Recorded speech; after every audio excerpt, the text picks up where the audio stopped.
The box was held in the hands of the investigators so that no one could get at it. And then immediately afterwards, we would take it out of the box ourselves so that no one else touched it, and then develop it ourselves in a special machine. Despite all these precautions, the experiments continued to produce the incredible images seen here.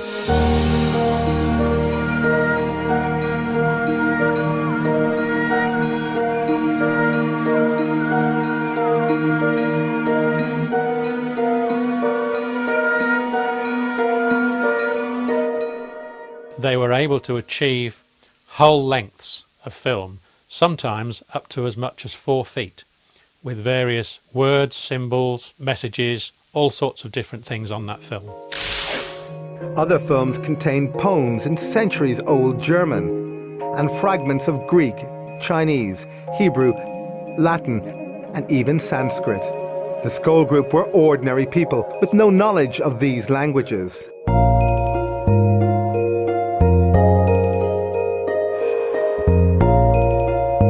But did these films have a purpose? If dead personalities were producing these images, why did they apparently design some of them as complex puzzles? Providing something which is a puzzle, which is difficult to solve, is simply because it is difficult to solve. It isn't readily available. It can't be easily attributable to the person sitting around the table. Despite lengthy investigations, the possible authors of some of the films, like this German poem, proved impossible to trace. But others were easier to track down. This one contains a poem by Frederick Myers. Intriguingly, Myers was one of the founders of the SPR and a passionate researcher into the evidence for life after death. Before he died in 1901, he promised his colleagues at the SPR that he would try to communicate with them from the other side. Could this film actually represent evidence of the afterlife sent by one of its greatest investigators? Mostly the researchers were unclear as to who might have created these films. However, there were clues as to who the ghostly authors might be in the form of initials or signatures. For example, in this film, the signature appears to belong to the dead singer and actor Ivor Novello. This was received on one of the Skoll films. Compare it to Novello's actual signature. Investigators say these images were created in total darkness. But how? I think that those pictures can be explained only by imagining that the spirits can project their recollections and images onto a film in some way we can't begin to understand. The only alternative explanation is they are all fakes, and I don't believe that there's evidence that that is the case. Although the mechanism for their creation remains a mystery, investigators concluded they were unique. As far as the photographic evidence is concerned at Skoll, the strips of film, there has, in my view, never been anything like that at all, ever. As far as I'm aware, I don't think there is any scientific evidence for life after death.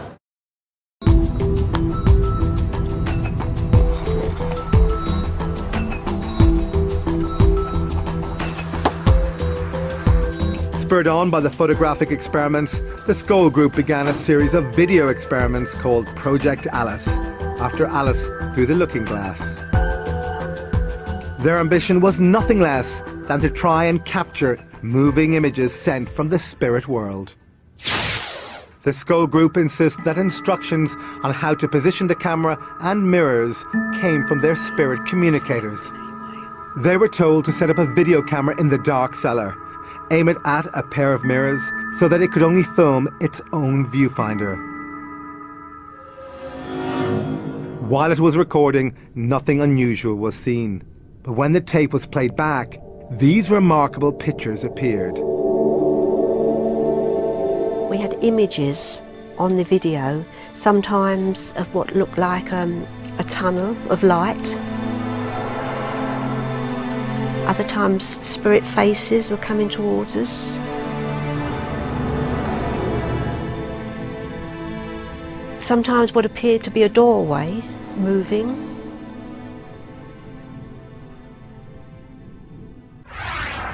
Skeptics claim these images were created by video feedback, occurring when a camera records its own output. But scientists have ruled this out. Video feedback doesn't produce this kind of result. As to what these extraordinary pictures represent, we can only guess, since their meaning was never explained to the Skoll Group. This video, also totally unexplained, appears to be a ghostly face with moving eyes. Later, a few video experiments were attempted in full light. Again, nothing unusual was seen during the recording. However, on playback, this unworldly figure appeared.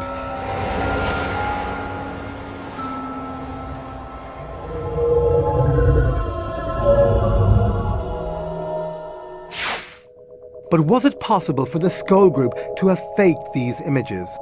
Not according to the investigator who monitored these experiments, Swiss lawyer and businessman Dr. Hans Scheer. There's absolutely no possibility that this film could have been prepared before, because I selected one of the video films which was in its original packaging, which I opened. I took the film out, I signed the film, and I put it personally in the video camera. He inserted it into the camera. We never touched at any stage the camera or the film. When we played the film, it showed at the beginning a number of bubbles of various colors.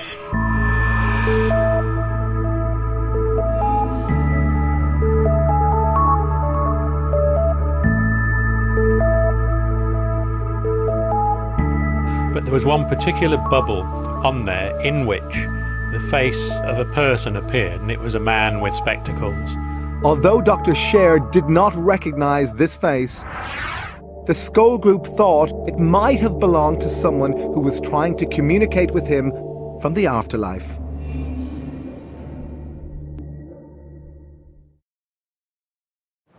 I have heard of the electronic voice phenomenon. I think it's actually one of the most disturbing and unnerving aspects of the notion of there being an afterlife.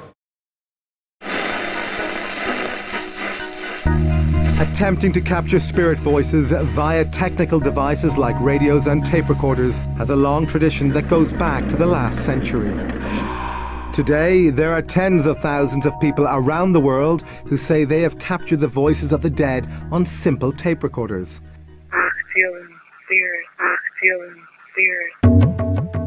This is known as the electronic voice phenomena, or EVP, and was recently popularized in the Hollywood blockbuster White Noise.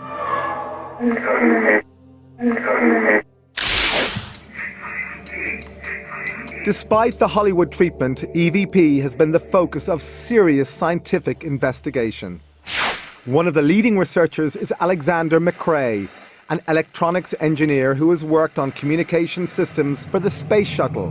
He has been investigating EVP for decades. If somebody came up to me in the street and said, there's nothing paranormal about EVP, I would say, well, I've done at least 20 years and hundreds of experiments, and I know that it is a paranormal effect. Now, how many experiments have you done?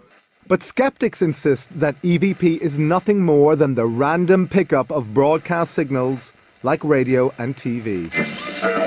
To test this theory, McRae tried to obtain EVP inside a laboratory that was fully shielded against radio and sound waves.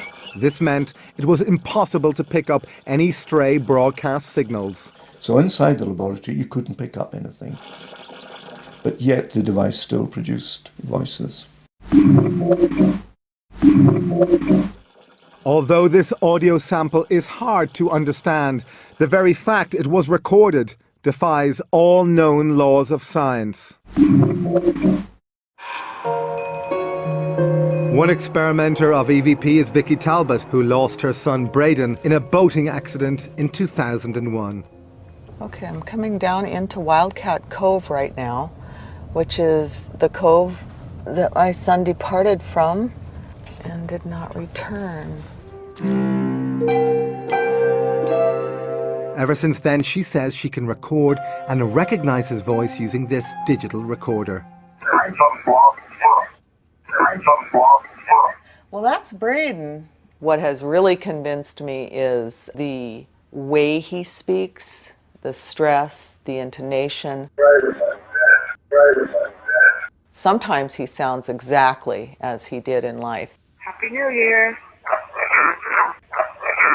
He will use certain phrases that we used to use. He will say certain things that will identify himself as the person that he was in life. I am convinced, personally, that I am communicating with my son. Like visitors to Scole and to Bachi's Centre, EVP practitioners find comfort in the belief that they can still communicate with loved ones. But even this conviction can't make up for the unbearable burden of losing a child. These just make me want to cry, just looking at him. He'll just never be this age again, or do that again. What matters is the love that you have for your family. That's what really matters, and not to screw it up. And to remember they can be gone in a flash. You know, these other people, I feel so sorry for them because they have no way of communicating with those that they have lost. And they go around thinking, if only, if only, if only. I don't have to think that. And that's a good thing.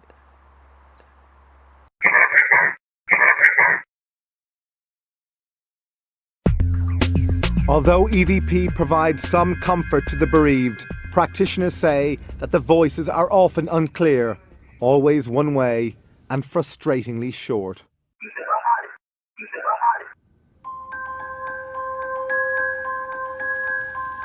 One way that we also communicated with spirit, and which was a very effective way, was by use of an ordinary, very cheap tape recorder whose amplifiers were used by the spirit team to carry on a two-way conversation with us.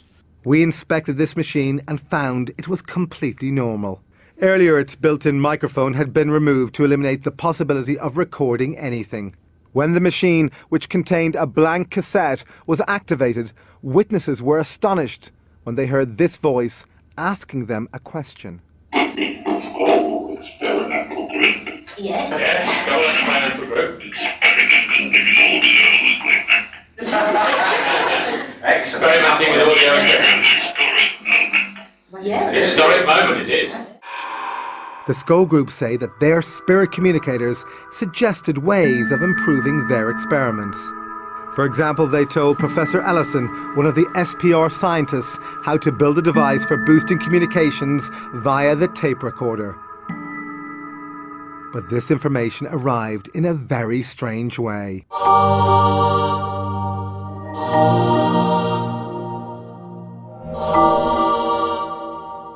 These images appeared after an unexposed film locked in the security box was later processed by the scientists. The scientists speculated about who was providing this technical information. Then initials at the end of the film seemed to have solved this mystery. I wrote to the Edison Memorial people in America, and they sent me a copy of one of his letters, which contained his initials, which looked almost identical to the signature on this film. This matching set of initials convinced the researchers it was Thomas Edison providing this information. Not only was Edison the world's most famous inventor, he also had an enormous interest in the possibility of an afterlife. His intention to build a machine that could communicate with the dead made headlines around the world, but he died before being able to build it. Is it possible that through the Scole Group, he finally achieved this aim? My understanding of life after death is what we've done here, the way we've affected the people about us and things that we do, and it lives on through them.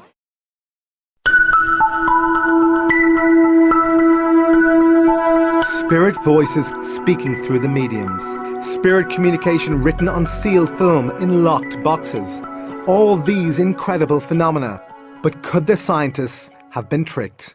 Skeptics are often unaware of the amount of experience and the amount of knowledge that goes into investigations of this kind.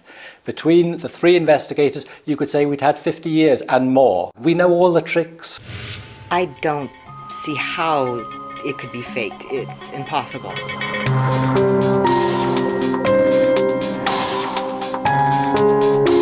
Nevertheless, was it possible for the Skoll Group to have perpetrated a massive hoax? These things are so extraordinary that when one tells them to people who've not had the experiences themselves, they think, oh, it must be trickery. And the challenge then always is, okay, you duplicate it. But so far, no one has been able to do this. Nevertheless, critics still claim that the events at Skoll were produced by the kinds of conjuring tricks used by stage magicians and entertainers. You found them in this manner like this, you see. Because professional magicians learn all the skills of illusion and misdirection. I'm not going to show you how it's done, because if I showed you how it was done, you'd tell everybody else. They are also well qualified to detect this type of fraud. Hey, presto. With that in mind, James Webster was invited to scrutinise a number of Skoll sessions. Webster is a member of the Magic Circle in Britain and has been a professional magician for over 40 years. Well, I had an opportunity to view the cellar. I could see no magic props or anything which made me feel inclined to think there was any hoaxing or trickery. But could he replicate the events at Skoll? I could not do it myself as a professional magician. And I don't believe in any magician that I knew could do even the lighting, let alone the other phenomena that I witnessed.